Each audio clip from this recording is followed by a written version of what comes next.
رسول اللہ صلی اللہ علیہ وسلم نے یہ مشرکین کو بددعا دی، ملا اللہ بیوتہم وقبورہم نارا، اللہ ان کے گھروں کو، ان کے قبروں کو آگ سے بھر دے۔ شغلونا عن الصلاۃ، کیا منع کریں گے کہ انہوں نے ہمیں مشغول کر دیا نماز سے۔ ویسے دیکھو، شغل یہ شروع کے صلے میں ان آئے، اس کا معنی اعراض کرنا ہوتا ہے، اعراض کرنا، لیکن ہم نے بادب معنی یوں کرنا ہے کہ انہوں نے ہمیں مشغول کر دیا نماز سے۔ جنگ احزاب میں خندق کھولنے کی اتنی مصروفیت رہی کہ آگے 3 نمازیں ہیں، 4 نمازیں، ظہر، عصر، مغرب اور عشاء تو اپنے وقت میں، باقی 3 نمازیں قضا ہو گئی۔ آگے چلو، صلاۃ الوسطیٰ بھی ہے، صلاۃ الوسطیٰ عصر کی نماز وہ بھی ہے۔ آگے چلو، وكأني أنظر إلى بياض في يده ونقش فيه محمد رسول الله قال حدثنا عبد الله بن سلمة قال ان کو اندازہ ہو گیا تھا سوالات سے، سوال جواب سے اندازہ ہو گیا کہ یہ نبی آخر زمان ہے، اور پھر کہنے لگے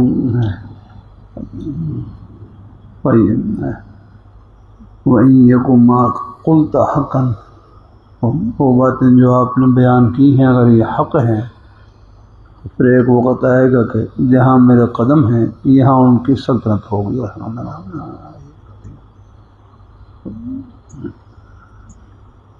آگے چلیں، کیا معنی اسلم، اسلم تسلم، یہاں پر سنت تجنیس ہے۔ سنت تجنیس کسے کہتے ہیں کہ ایک لفظ ابتداءً ذکر کیا جائے اور معنی مراد ہو، ثانیاً ذکر کیا جائے دوسرا معنی مراد ہو۔ اب یہاں اسلم، پہلے اسلم سے مراد کیا ہے؟ اسلام لانا، اور دوسرے تسلیم کا معنی کیا کریں گے کہ آپ اسلام لے آئیں تو جہنم کے عذاب سے بچ جائیں گے الحمدللہ۔ نے پہلے کا معنی اسلام لانا اور دوسرے کا معنی ہے بچنا یا کرنا ہے۔ لفظ ایک لفظ ابتداء ذکر کیا جائے اور معنی مراد ہو، ثانی ذکر کیا جائے دوسرا معنی مراد ہو، اس کو سنت تجنیس کہتے ہیں۔ اسلم، آپ اسلام لے آئیں تو آپ جہنم کے عذاب سے بچ جائیں گے، وہ آپ اسلام لے آئیں اللہ آپ کو دوہرا اجر عطا فرمائیں گے، دوہرا اجر۔ مرکز اعتقاد کو تبدیل کرنا مشکل کام ہے، لیکن بہرحال اگر تبدیل کر لے، پہلے وہ ہے، پہلے یعنی حضرت عیسیٰ علیہ السلام ان کی نبوت پر ایمان، اور پھر حضور صلی اللہ علیہ وسلم نبی آخر زمان تشریف لائے کہ ان کے اوپر ایمان لائے تو اس پر دوہرا اجر ملے گا آپ کو۔ آگے چلیں، اگر آپ نے یعنی آپ نے اگر اسلام سے بے رخی کی تو پھر آپ کی رعایا کا گناہ بھی آپ پر ہوگا۔ یا الناس علی دین ملوکہم، الناس علی دین ملوکہم، لوگ اپنے بادشاہوں کے دین پر ہوتے ہیں۔ اگر آپ اگر مسلمان ہو گئے تو آگے پیچھے پوری رعایا مسلمان ہو جائے گی، اگر آپ نہ ہوئے تو پھر ہے آپ نے بے رخی اختیار کیا، اعراض کیا، تو پھر پورا ساری رعایا کا وبال، گناہ کا وبال آپ پر پڑے گا۔ آگے چلیں،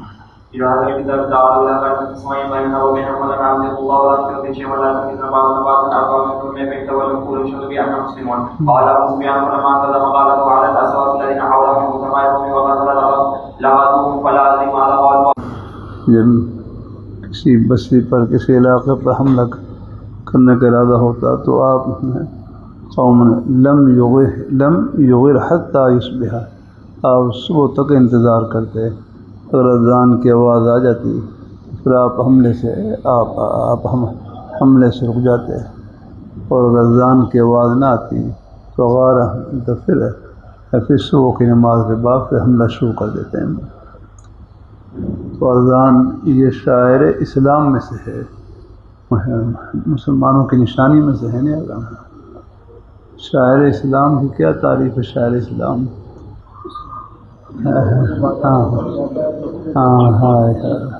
یعنی شاعر اسلام اسلام کی نشانی ہے، ان عبادات کو کہا جاتا ہے جو کھلے طور پر کی جائیں ہیں اور اسلام کی عظمت کا نشان ہوں، اللہ تعالیٰ کی فرما برداری کی ان میں وہ نشان ہوں، اللہ تعالیٰ کی فرما برداری اور علامت و نشانی ہوں۔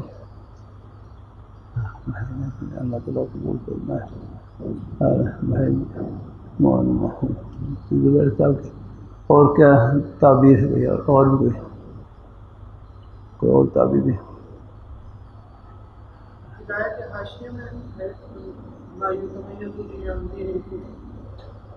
ہاں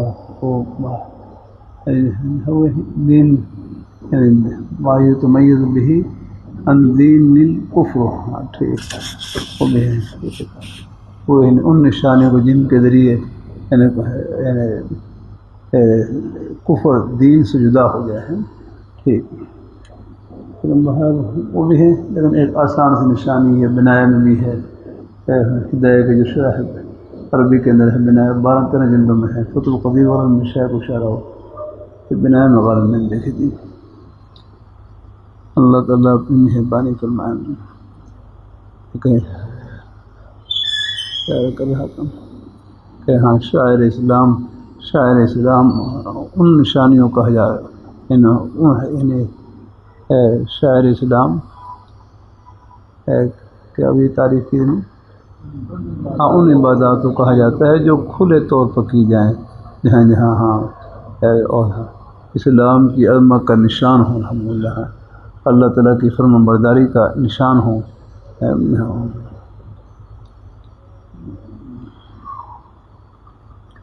تو بہرحال اذان سے پتہ چل جاتا ہے کہ یہ مسلمانوں کی بستی ہے، اذان ہے، تو پھر آپ صلی اللہ علیہ وسلم وہاں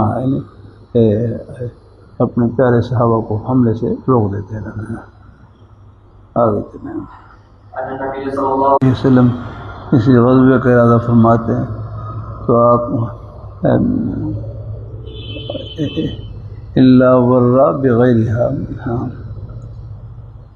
اللہ ورّا بغیرہا، اس کو چھپاتے اس کے غیر کے ذریعے، یعنی وہاں طوری اختیار کرتے ہیں، یعنی اس کو چھپاتے غیر اس علاقے کے غیر کے ذریعے، کیونکہ بعض دفعہ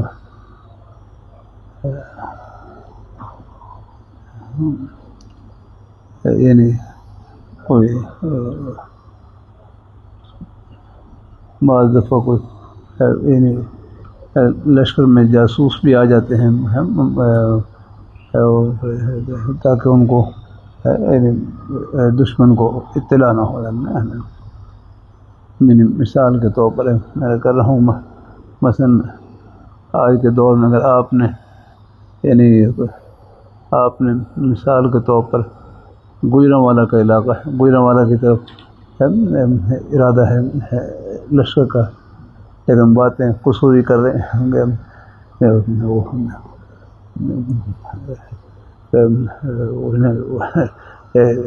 اس کو چھپایا جو اصل جو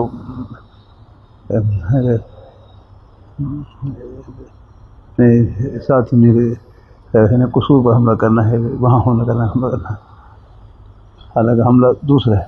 مسئلہ یہ ہے کہ آپ صلی اللہ علیہ وسلم بعض دفعہ یعنی جس علاقے پر حملہ کرنا ہوتا ہے اس کو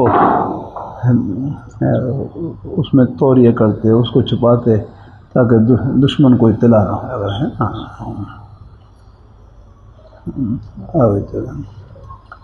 عن ازواجه قال ان ذكرت هذا الحديث للقاسم بن محمد فقال اتى الله بالحديث على وجهه الحرب خدا یا الحرب خدا، دشمن جو ہے نا وہ ہے جنگ ہے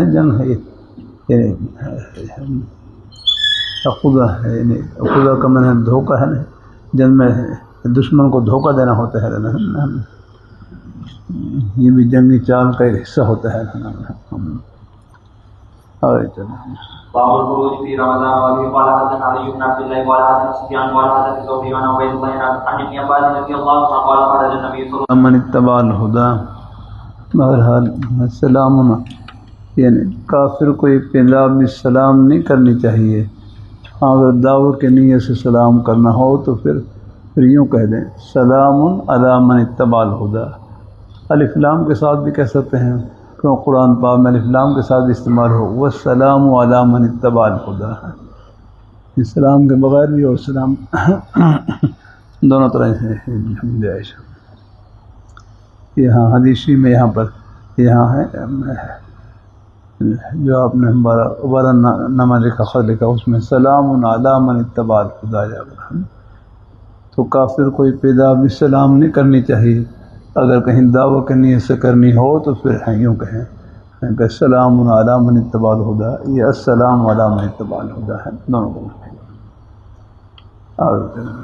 وبه قال حدثنا ابو اليمان قال اخبرنا شعيب قال حدثنا ابو الزناد ان العادل قال حدثنا سمع ابا هريره رضي الله عنه انه سمع رسول الله صلى الله عليه وسلم يقول نحن الاخرون والسابقون وفي هذا الاسناد من اطاعني فقد اطاع الله ومن احسن فقد اطاع الله ومن يطع الامير فقد اطاعني ومن يعصي الامير فقد اطاعني وانما الامام جنة يقال في ملائكه ويتقى به فان امر بتقوى الله وعدل فان له ذلك اجر فان قال بغيره فان عليه منه باب البيان في الحلف على ان لا يفر وقال بعضهم على الموت لقول الله تعالى لقد رضي الله المؤمنين اذ يبايعونك تحت الشجره وفيه قال حدثنا موسى بن اسماعيل قال حدثنا زهير عن نافع قال ابن عمر رضي الله عنه رجعنا من العام المقبل فما اجتمع من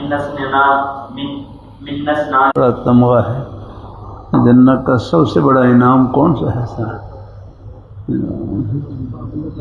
ہاں اللہ تعالیٰ کا دیدار، نہیں دیدار سے بھی اوپر ہے گا،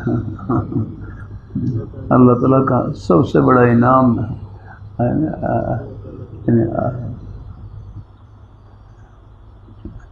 جنت میں اللہ تعالیٰ کا سب سے بڑا تمغہ آگے وہ اللہ تعالیٰ کی رضا کا پروانہ ہے، الحمدللہ۔ جب اہل جنت کو سب نعمتیں مل جائیں گی، اللہ تعالیٰ کا دیدار نصیب ہو جائے گا، تو اللہ تعالیٰ فرمائیں گے اب مجھ سے اور مانگو اور مانگو۔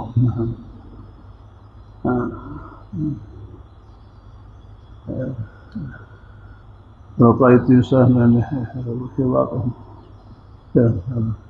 سب چیزیں اللہ تعالیٰ کی سب نعمتیں مل گئی، اب ہم کیا مانگیں؟ تو پھر علماء سے پوچھیں گے، پھر اہل جنت علماء کے پاس جائیں گے، اب وہ کون سی مانگیں گے؟ تو فرمائے گا کہ علماء بتلائیں گے اب اللہ تعالیٰ سے اللہ تعالیٰ کی رضا مانگو، الحمدللہ۔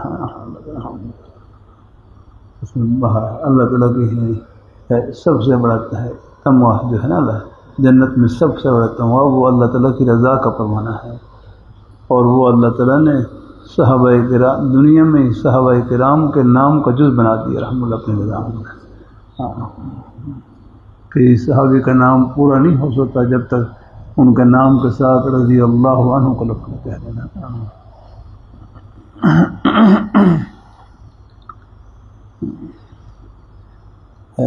پھر دیکھو یہاں لقد رضی اللہ جلالین میں لکھا ہے، لام قد پر داخل ہو تو یہ قسم کے معنی میں ہوتا ہے، گویا اللہ تعالیٰ قسم اٹھا کر فرمایا قسم ہے مجھے اپنی ذات کی کہ رضی اللہ عن المؤمنین، کہ میں مومنین سے راضی ہوں، الحمدللہ اللہ تعالیٰ مومنین ہے، یعنی قسم کے لیے بھی استعمال ہوتا ہے کہ مومنین سے رہا، لقد رضی اللہ عن المؤمنین، اس لیے صحابہ کرام کے لیے جب رضی کا لفظ استعمال ہو تو وہاں خبر کے معنی میں استعمال ہو کہ اللہ ان سے راضی ہو چکا، اور غیر صحابی کے لیے استعمال ہو تو پھر وہاں پر انشاء کے معنی میں ہوگا، یعنی دعا کے لیے استعمال ہوگا کہ اللہ ان سے راضی ہو جائے گا، جیسے صاحب ہدایہ ہے، صاحب ہدایہ کا ایک مبارک انداز ہی ہے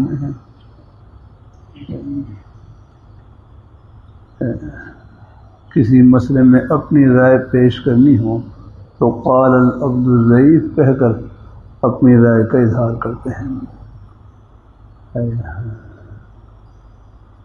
اپنے سے پہلے حضرات کا قول پیش کرنا ہو جن سے ملاقات نہیں ہوئی، نے اپنے سے پہلے حضرات کا قول پیش کرنا ہو جن سے ملاقات نہیں ہوئی تو پھر کہیں قال مشائخنا، کہ ہمارے مشائخ نے یوں کہا، ہمارے پیسہ من کرتے کہ ہمارے بوڑھوں نے یوں کہا جاتا بوڑھے اور اپنے علاقے کے علماء کا اگر قول کسی مسئلے میں قول پیش کرنا ہو تو کیا کہتے ہیں؟ قال دیارنا ہمارے علاقے کے علماء نے یوں کہا ہے. اور خود اپنی رائے پیش کرنی ہو کسی مسئلے میں تو پھر قال العبد الضعیف کہہ کر ہیں اس مسئلے میں اپنی رائے کا اظہار کرتے ہیں. لیکن پھر شاگردوں نے العبد الضعیف کی جگہ پر رضی اللہ عنہ کا لفظ لکھ دیا. رضی اللہ عنہ کا لفظ ہے رضیہ، پھر وہاں پر بھی پھر ہدایہ میں پھر رضیت اللہ نہیں، وہ پھر رازہ ہے. اسے کہتے ہیں نحت فی الخط، یاد کرنا، خط میں کٹنگ کرنا، خط کو تلاش لینا، یاد کرنا، نحت فی الخط. وَتَنْحِتُونَ مِنَ الْجِبَالِ بُيُوتًا، یاد کرنا، خط کو چھوٹا کر لینا ہے. جیسے عطف ہے نا، عطف کی نشانی کیا ہے؟ صرف عین لکھ دیتے ہیں، لکھ دیتے ہیں. متعلق کی نشانی کیا ہے؟ میم لکھ دیتے ہیں. اگر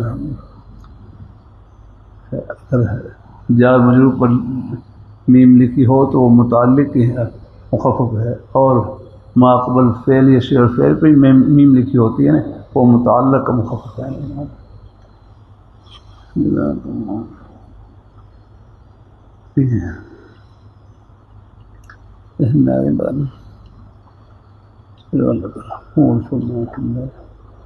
تو بہرحال سب سے بڑا جنت کا سب سے بڑا تمغہ وہ اللہ تعالیٰ کی رضا کا پروانہ ہے کہ اللہ تعالیٰ اہل جنت کو جب سب نعمتیں اللہ پاک عطا فرما دیں گے تو پھر آخر میں اللہ پاک فرمائیں گے کہ اب میں اب تم سے ہمیشہ راضی رہوں گا اور کبھی ناراض نہیں ہوں گا. الحمدللہ. پھر اہل جنت کی خوشی کی انتہا نہیں رہے گا. فقلت له يا أبا مسلم على أي شيء كنت وأيها يومئذ قال صلی اللہ علیہ وسلم کا جواب فرما اللہم لا عیش الا عیش الآخرہ فاکرم الانصار والمہاجرہ. بظاہر تو یہ شعر ہے اور شعر پڑھنا یہ تو آپ کی شان کے مناسب نہیں ہے نا. تو کیا جواب ہے؟ یہ جواب یہ ہے کہ وما علمناہ الشعر کا مطلب یہ ہے کہ اس سے مراد شعر و شاعری کو مشغلہ بنانا ہے. کوئی ایک دو شعر کہہ لیں اس سے کوئی شاعر تو نہیں ہے. مطلب یہ ہے کہ شعر و شاعری شعر و شاعری کو مشغلہ بنانا یہ آپ کے لیے مناسب نہیں ہے. ایک دو شعر کہہ لینا یہ کوئی ہے اس آیت کے منافی نہیں ہے. دوسرا میں نے کیا جواب دیا تھا؟ ہاں یہ رجز ہے. رجز آگے شعر کے لیے قصد ضروری ہے. شعر کے لیے قصد. ہاں اور قرآن پاک میں ہے لن تنالوا البر حتى تنفقوا مما تحبون وما تنفقوا. لن تنالوا البر حتى تنفقوا مما تحبون وما تنفقوا. اب بظاہر تو یہ بھی یعنی ایک ہم وزن کلام ہے لیکن یہ شعر نہیں ہے. کیوں؟ اس میں قصد نہیں ہے شعر کا. یہ رجز اسے یہ بھی رجز ہے. رجز کسے کہتے ہیں؟ یعنی بغیر قصد کے ہم وزن کلام جاری ہونا. بغیر قصد کے ہم وزن کلام جاری ہونا. ہم وزن ہے بغیر ارادے کے بغیر قصد کے ہم وزن کلام کا جاری ہونا یہ بھی نثر کی ایک قسم ہے. نثر کی ایک قسم ہے. آگے چلے بغیر اس میں تو شعر اور اس میں فرق یہ ہے کہ شعر میں قصد ضروری ہے، ارادہ ضروری ہے. آگے چلیں. وبه قال حدثنا اسحاق بن ابراهيم بن محمد بن زيد بن عاصم بن ابي عثمان بن جاشع رضي الله قال اتيت النبي صلى الله عليه وسلم في غير فقلت باين على الهجره فقال ما زاد الهجره يعني يقول ولا ما تبين قال الاسلام والجهاد باب اسم الامام الناس ما يطيعون وبه قال حدثنا اسماعيل بن هشام قال حدثنا جرير. چلو یہ دفعہ شوق شروع ہو گیا.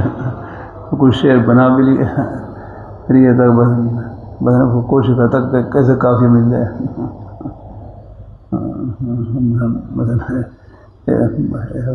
خیر تھے تو اچھے شعر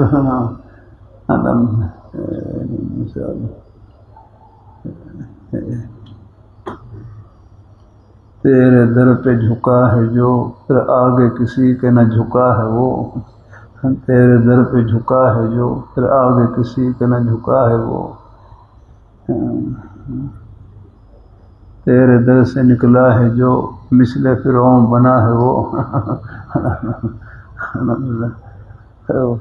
یہ لمبی ہے مطلب کافی وہ سلسلہ تھا وہ شروع کیا، اس کا پہلا یہ نظم تھی کہ نہیں وہ اس کا پہلا یہ تو شعر کے لیے قصد ضروری ہے اس میں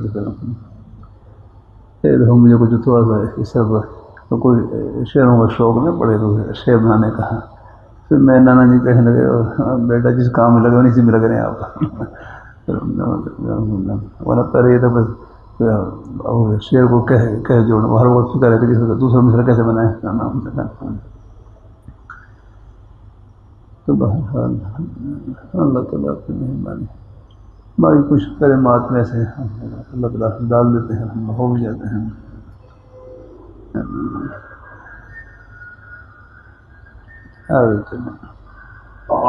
ابو طلحہ رضی اللہ تعالیٰ کے گھوڑے کو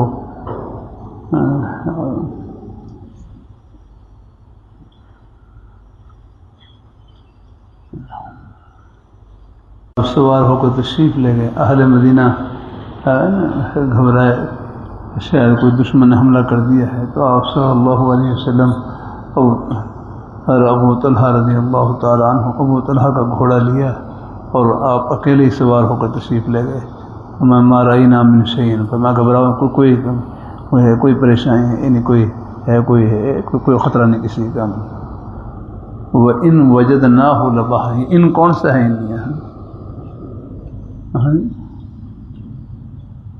ان کون سا ہے؟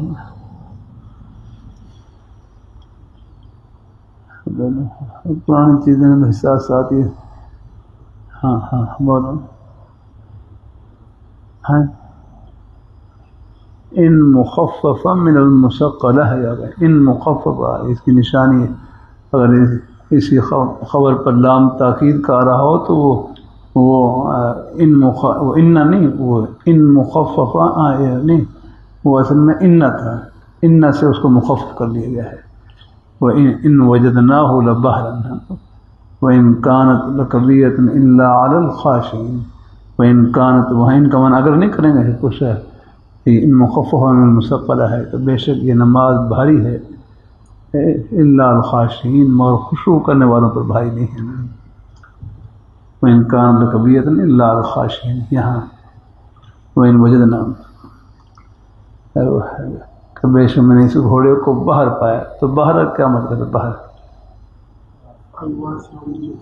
واسل جری غیر متعب اللہ، یہاں یہ لفظ بھی یہاں لکھا ہوا ماشاء اللہ۔ واسل جری کا معنی کیا ہے؟ کھلا، اللہ جزاک ہے، لمبے قدم کے ساتھ کھلا چاہیے، جب گھوڑا دوڑتا ہے نا پھر تو وہ کھلا چلتا ہے نا، اور پھر میں غیر متعب اور کہے یعنی اور اپنے سوار کو تھکانے والا بھی نہیں ہے، اس کے اوپر بیٹھنے سے ہے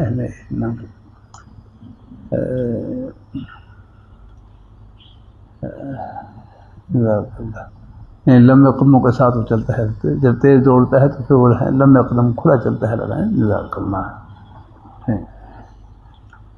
اور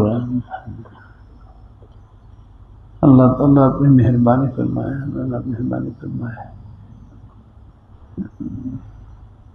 یہ بھی کہہ سکتے ہیں کہ یہ سمندر کے ساتھ تشبیہ ہے، سمندر کے ساتھ کیسے ہے؟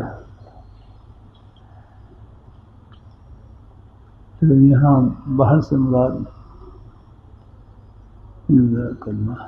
جو نیچے لکھا ہے واصل ہے کھلا چلنے والا ہے، اور اپنے سوار کو بھی تھکانے والا نہیں ہے نا۔ جزاک اللہ۔ آگے ایسا چلتا تھا، ایسا لیکن جب حضور صلی اللہ علیہ وسلم سوار ہوئے تو پھر اتنا تیز رفتار کہ کوئی اس کا مقابلہ نہیں کر سکتا تھا. حضور کی برکت سے الحمدللہ اتنا تیزی آ گئی اس میں، لا یجازی کو مقابلہ نہیں کر سکتا. آگے چلیں. شکل کا خوف نہ ہوتا تو میں کسی سریے سے جہاد کے کسی سفر سے کبھی پیچھے نہ رہتا ہے.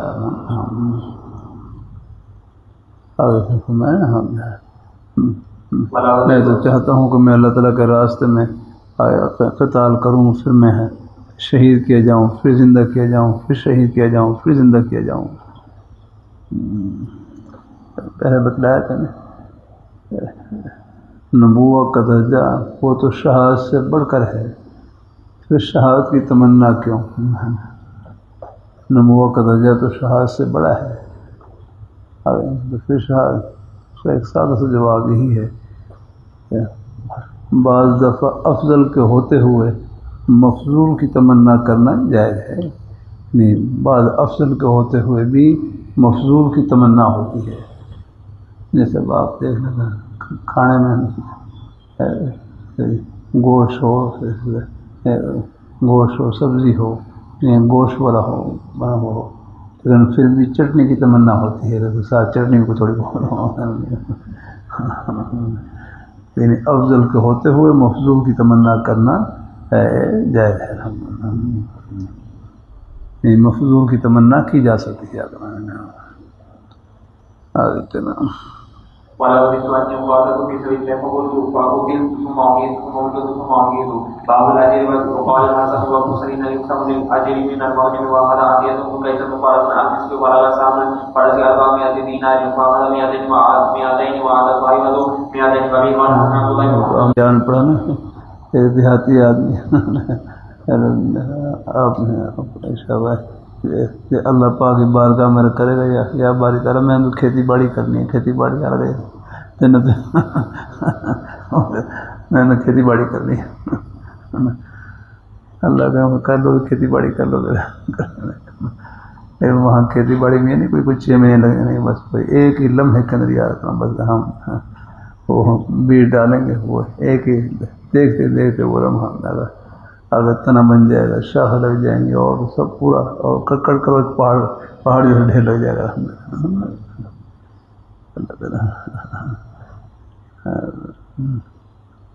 تو دیہاتی کہنے لگتا ہے ایسا وہ یہ کوئی قریشی ہوں گے، قریشی ہوں گے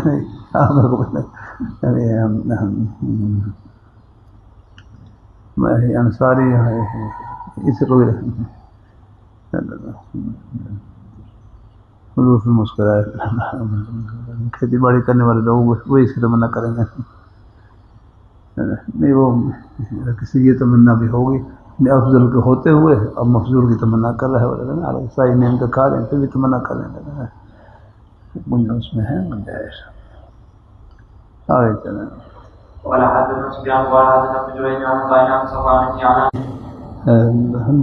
ایک ٹکڑے کے ذریعے مشکیزہ ہے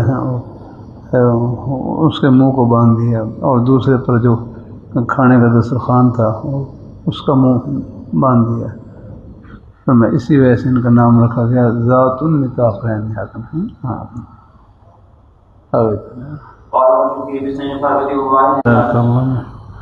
تھوڑا سا سننا ہے.